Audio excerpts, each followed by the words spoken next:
महाराष्ट्राचे मुख्यमंत्री देवाभाऊंच्या लाडक्या बहिणींसाठी खुश खबर आली आहे। कारण लाडकी बहीण योजनेच्या लाभार्थी महिलांना 2100 रुपये कधी मिळणार याची तारीख निश्चित झाली। आज मंत्रिमंडळाच्या बैठकीमध्ये नियमितपणाने काही विभागांचे प्रस्ताव त्या ठिकाणी आले, त्याला मंत्रिमंडळाने मान्यता दिली। मग त्यात महसूल विभागाचे असतील किंवा नव्याने महाराष्ट्राने आणि महायुतीच्या सरकारने एक निर्णय घेतलेला आहे। खरं तर आज काल 31 मार्च रोजी महिला व बालविकास विभागाअंतर्गत महायुतीच्या सरकारच्या वतीने जी मुख्यमंत्री माझी लाडकी बहीण योजना सुरू आहे त्याची ई-KYCच्या संदर्भातली मुदत ही काल 31 मार्च रोजी त्या ठिकाणी संपली।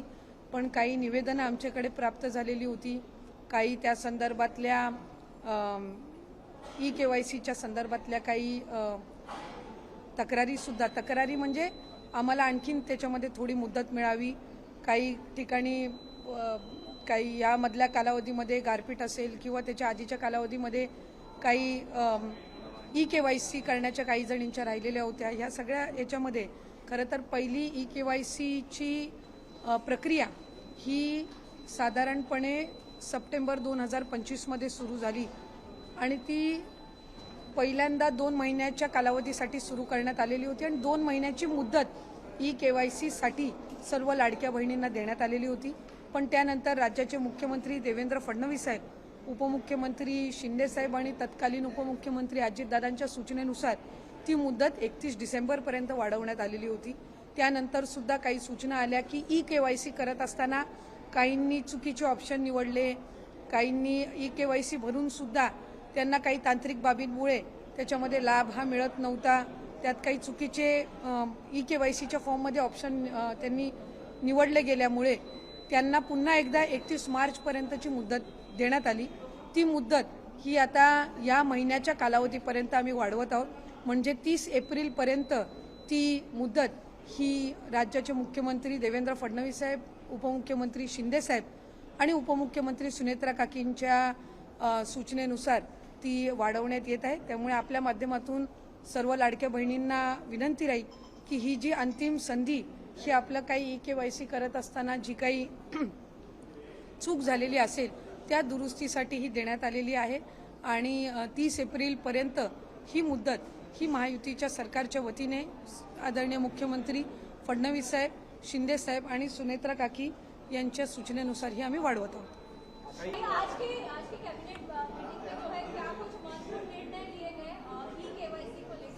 नहीं,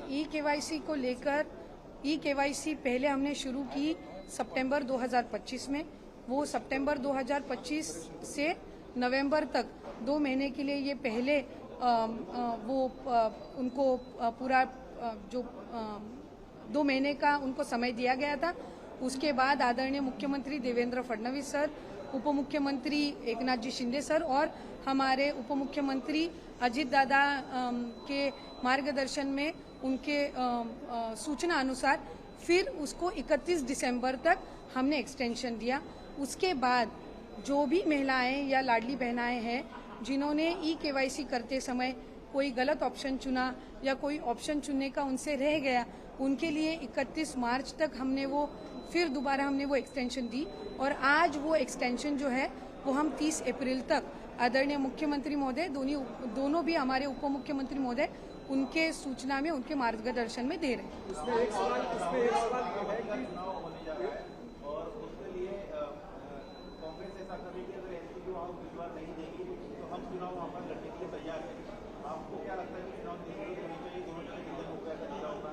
नहीं, इस राज्य की एक परंपरा रह चुकी है।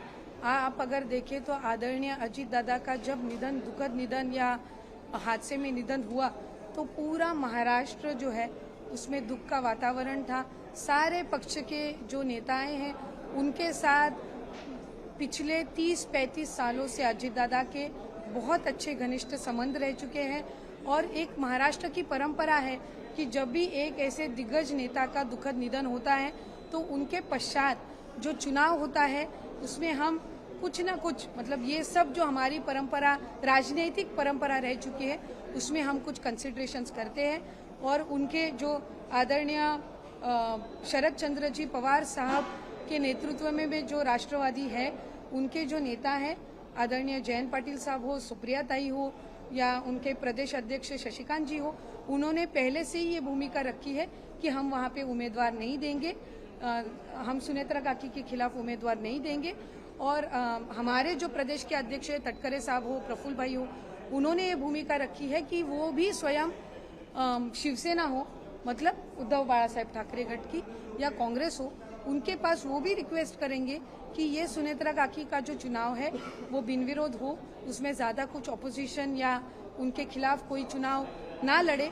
जो एक राजनीतिक परंपरा रही है वो आगे हमें ले जानी चाहिए। जब अजीत दादा जैसा एक दिग्गज नेता, उनका एक दुखद निधन होता है, तो उनके पश्चात जो ये चुनाव है उसमें हम सब ने मिलकर एक डिसीजन, एक पॉजिटिव डिसीजन लेना चाहिए।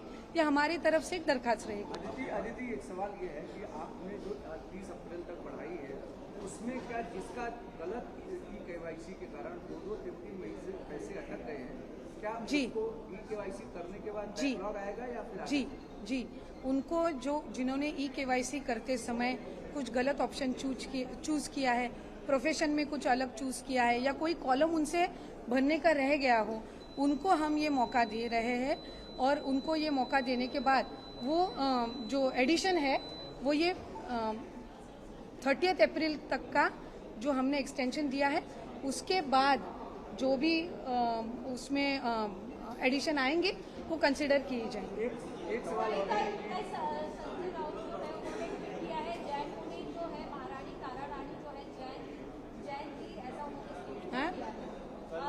जैन मुनि जो है उन्होंने कहा है कि महारानी ताराबाई जो है, तारा रानी को जो है जैन थी, ऐसा संजय राउत ने ट्वीट किया है।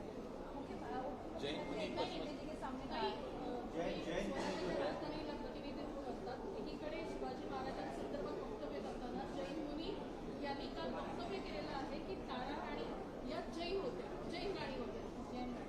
मी तर कुठलाही जेवढे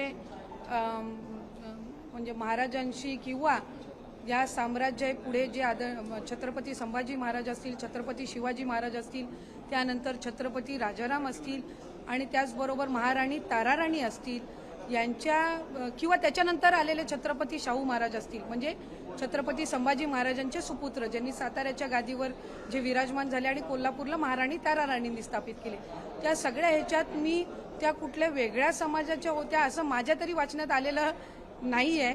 त्याच्यामुळे ऐतिहासिक ह्याच्यावर आपण भाष्य करत असताना आपण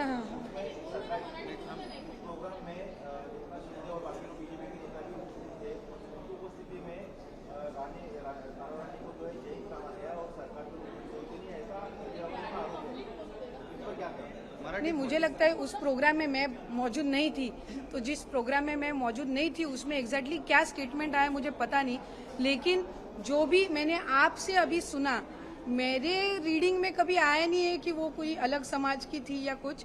तो कौन से रेफरेंस में उन्होंने ये स्टेटमेंट किया है ये मुझे पता नहीं। महिला आयोगाचं पद रिक्त आहे। हाँ।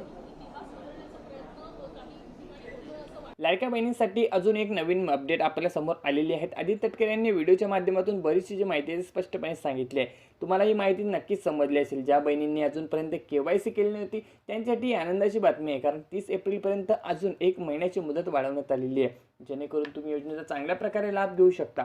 ज्या बहिणींनी चुकीच्या पद्धतीने केवायसी केली होती किंवा चुकीचं ऑप्शन त्यामध्ये निवडलेलं होतं त्यांच्यासाठी ही मोठी बातमी आहे, कारण आता ज्यांनी केवायसी केले नव्हते आणि त्यांचे पैसे पडले नव्हते त्यांचे पैसे आता पडणार आहे। आणि तुम्ही बघू शकता की फेब्रुवारी महिन्याचा जो हप्ता आहे तो प्रत्येक लाडक्या बहिणींच्या खात्यावरती जमा झाला, परंतु काही बहिणी अशा होत्या की त्यांच्या खात्यावरती जमा झाला नाही, तर त्यांच्यासाठीच हा जो वेळ आहे तो देण्यात आलेला आहे। तुम्ही केवायसी करून घ्या, जेणेकरून तुम्हाला आता फेब्रुवारी आणि मार्च महिन्याचा सुद्धा एकत्रित लाभ भेटणार आहे। आता जो मार्च महिन्याचा हप्ता होता त्याची जी तरतूद होती ती अर्थसंकल्पामध्ये केली। 31 तारखेपर्यंत राज्याचं ते उन्हाळी अधिवेशन ते सुरू झालं होतं आणि 31 तारखेला ते फायनली संपवलं आणि त्यामध्ये लाडक्या बहिणींसाठी सर्वात मोठी तरतुदी करण्यात आली। लाडक्या बहिणींचा 2100 रुपयाचा हप्त्याबाबत सुद्धा मोठा निर्णय हा घेण्यात आला आणि त्यामध्ये आता लाडक्या बहिणींचा मार्च नंतरचे जे हप्ते असणार आहे म्हणजे एप्रिलचे जे सर्व हप्ते असणार आहे आपण बघू शकतो 1 एप्रिलपासून ते 31 मार्चपर्यंतचं जो वर्ष असतं ते आर्थिक वर्ष म्हणून गणलं जातं आणि यामध्येच आता 1 एप्रिलपासून नवीन नियम हे लागू झालेले आहेत आणि आहे. लाडक्या बहिणींच्या खात्यामध्ये सुद्धा हे रकमेचं वाढ करण्यात आलेली आहे. 2100 रुपयाचा हप्ता आता तुम्हाला